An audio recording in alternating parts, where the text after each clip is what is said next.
It looks like a bitter cold night in the making here across the valley as temperatures are already below zero. Fresh snow causing wind chills to be quite dangerous. Details of a slight warm up and more flakes in your forecast are next.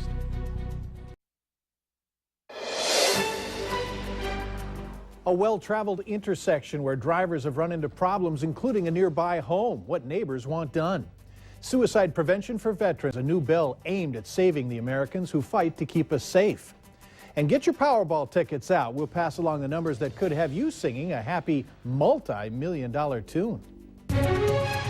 Live from Fargo and serving you on TV, online and on the go. This is Valley News Live 10 at 10. It was only a matter of time. It's a very, very busy intersection. Another car crash into this North Fargo home, and neighbors say they are growing tired of the problems at a nearby busy intersection. Good evening, everyone. Thanks for joining us tonight. Stephanie is off. Those neighbors are looking for answers. What can be done at the 6th Avenue North and 2nd Street intersection? The driver in the latest crash was arrested for drinking and driving. And as Valley News Team's Krista Bain learned, this intersection has seen far too many crashes for a variety of reasons. Students and parents drive along 6th Avenue North to and from Oak Grove High School, looking to get onto an already busy road, 2nd Street. But it's not such an easy turn. Cars lined up 15, 20 deep. I mean, and then trying to get onto this already busy intersection is always a concern. Kelly Crepeau has lived in the neighborhood for 3 years, and Sunday's crash that left her neighbor's house like this was no surprise. The anticipating of thinking you can get out and you can't, and someone hits you, or you think you can make it, and then there's a car coming either from the north or south on 2nd. It's actually a fairly common sight along 6th Avenue. This gate has been knocked out by a car 4 times in recent years. I don't know, I was kind of in shock. Not a feeling Benjamin Hamilton, who lives in the home, wants to get used to waking up. I woke up this morning to a loud bang. I was sleeping on the couch, like right under those windows. A close call for Hamilton, and one that neighbors say can and needs to be prevented. I know that at least the 3 houses on the corner that surround us, we've all contacted the city of Fargo just saying, you know, here's the deal. This intersection and this street is very dangerous. Is there something that we can do? Crepeau says a traffic light or at least a 4-way stop instead of 2 would help prevent the countless number of accidents on 2 high-traveled roads. The owner of this house, his pickup got hit twice. The gentleman whose house got hit, his car also got hit. And there was a few other cars that were hit on the street simply because of the corner. All coming from this corner that seems to cause more harm than good. Neighbors say they've been told traffic there will get worse when 2nd Street flood wall construction really gets going later this year. And they're concerned that once it's done, traffic will only get worse. Mike? Thanks, Krista. We tried contacting the city of Fargo, haven't heard what, if anything, could be done. When we do hear from them, we'll let you know. If you need help uncovering fraud or corruption in your community, call our whistleblower hotline. We'll do our best to get to the bottom of it. Call 701-237-6576 and leave your tip. A member of our investigative team will get on the case and go to work to expose the truth. Fire caused major damage at a home in Grand Forks tonight. We're told that crews responded at 221 Windward Hills Avenue around 5. A battalion chief told me that about 17 firefighters were needed to put the flames out. A Findlay, North Dakota woman who admitted to killing her husband is headed to prison. Sherry Midstoke is sentenced to 20 years. She'll be on probation for 10 years when she gets out. That sentence follows a plea bargain. Prosecutors say that Midstoke drugged and smothered her husband Lyle at their home about a year ago. She'll be given credit for the year that she's already served. Some new proposed Grand Forks City ordinances to curb binge drinking are getting the cold shoulder from area bar owners. The Public Safety Committee has recommended that 2 new laws that make homeowners more responsible for underage drinking at parties and cut back drink specials at bars. For instance, 3-for-1 drink specials would be outlawed. Some bar owners say that the city needs to stay out of their businesses. We don't hire any of them to run our businesses. And the more they expand from their primary purpose, which is city government, the more things are going to get screwed up. The co-chair of the committee that studied underage and binge drinking says that they're simply trying to create a healthier culture in Grand Forks with these new ordinances. Next week, the full council will consider the new proposed regulations. Remember to like Valley News Live on our Facebook page. You can follow the latest news, weather, and breaking news updates anytime on your feed. Just search Valley News Live, like our page, and you'll stay informed throughout the entire day. Most of us were pretty young when we started playing organized sports, but how young is too young? A doctor with Sanford Health says she treats more than 300 concussions a year. Many young kids, she says, many of them from the sporting world.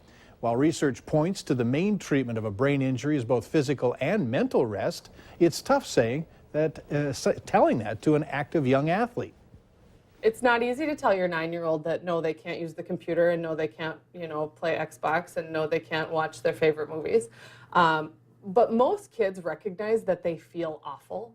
Sanford Health says that there is new technology being tested that in a few years could make diagnosis and treatment of traumatic brain injuries more in-depth.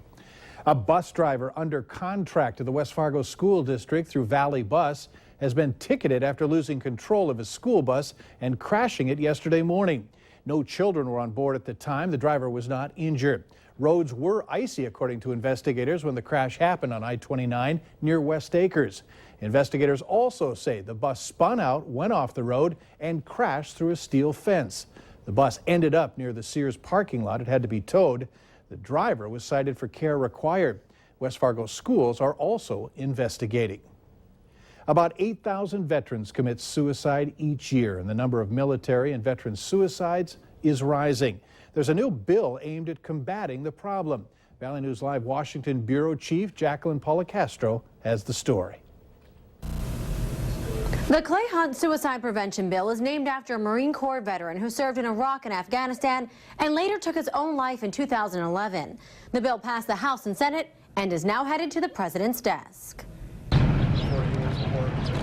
22 veterans lost each day, not in war, but in the aftermath, suicide. These flags mark their deaths. We have a sacred trust as a country. When we send our men and women overseas and put them in harm's way, they have the right and to when they come back to know that their country stands with them. Senator Gary Peters served in the U.S. Navy Reserve. He's talking about the Clay Hunt bill. It's legislation that calls for the Department of Veterans Affairs to evaluate all VA mental health care and suicide prevention practices, to create a website with information for VA mental health services, and introduce a peer support program designed to help members who are leaving the military get access to mental health care services. A key component of it is outreach, is to make sure that veterans who are now have left service and are likely suffering in solitude and not aware that there is help available, to let them know there is help. The bill is also aimed at stopping a shortage of mental health care experts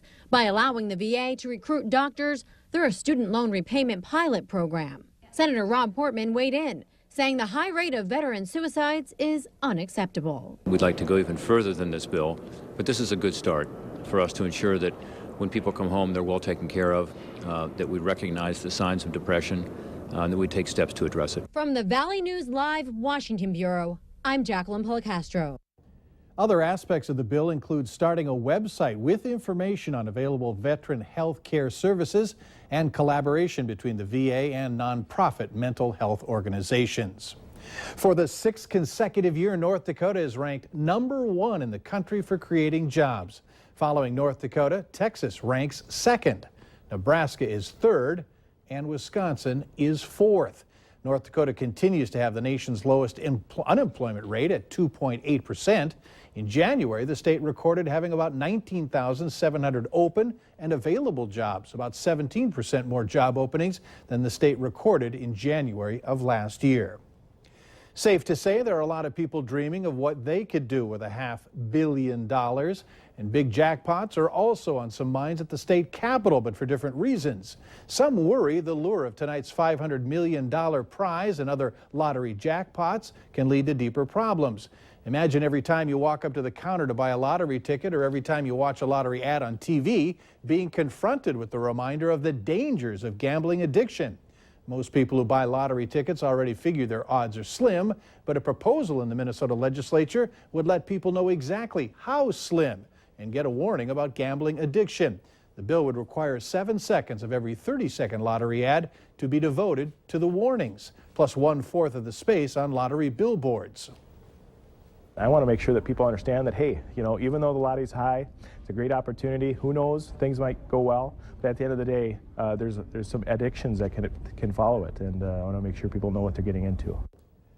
Minnesota's lottery director says the information that they're requesting to put on the billboards and print changes almost daily, and it would be virtually impossible to comply with this bill. He adds most lottery tickets already list a gambling help hotline number. Speaking of gambling, tonight's Powerball jackpot is huge. Here are the winning numbers: 11, 13, Hutch is writing quickly, 25, 39, 54, and the Powerball 19. Now, by the way, the odds of winning are a mere 175,223,510 to 1. Tonight is the 5th highest jackpot in Powerball history. I've got a better chance in correctly forecasting the weather. Valley News Live 10 at 10 continues with no